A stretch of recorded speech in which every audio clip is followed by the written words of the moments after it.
யோகம் அடிதலில் இது ப்ராக்சர் of second பக்கன்ஸ்லாம் எதுவுமே கிடையாது. தண்ணி அடுப்பு எடுத்து மூடுக்குன்னா தண்ணி என்ன தான் ஆகும், கொதிக்கும், டைம் எடுக்கும். பாத்திரம் சூடாகிறதுக்கு கொஞ்சம் நேரம் ஆகும், தண்ணிக்கு சூடாகிறதுக்கு நேரம் ஆகும். 100 டிகிரி ரீச் ஆனோடனே என்ன ஆகும், பொங்கும். இது யோகம் அடைதல்.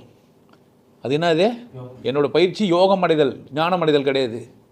என் பயிற்சின்னா கீழே எழுதி வச்சுருப்பேன், போய் பார்க்கணும். அப்போ யோகம் அடைதல் எப்படி சாத்தியப்படுது? இந்த ப்ராக்ஷனில் நீ ஒத்துக்க கட்டிப்போம். நான் தர பயிற்சி செஞ்சுனே இருந்தியானா வெளிச்ச உடம்பு உடம்பு 3வது கண் 40 நாளில் நடக்குதா இல்லையா? பண்ணினே இருந்தேன். எந்த கருமத்தை பற்றி யோசிக்காமல் பண்ணினே இருந்தால் ஒரு நாள் வெட்ட வெளி உனக்கு தெரிஞ்சிடும். மேட்ரு முடிஞ்சிச்சு, கடவுள் சூன்யம் தான்ட்டு. இது பேர் என்ன? இப்போ போட்டு குழப்பிக்கிறான். ஞானத்தையும் யோகத்தையும் என்ன பண்ணுறான்? இது கம்பல்சரி. அடுப்பு பற்ற வச்சு தண்ணி ஊற்றி வச்சா யாருக்கு கொதிக்கும்? நான் இவ்வளோ சொல்லி எல்லாருக்கும் ஏன் புரியல ஞானம்?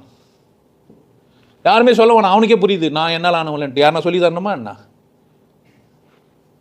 புரியுதா?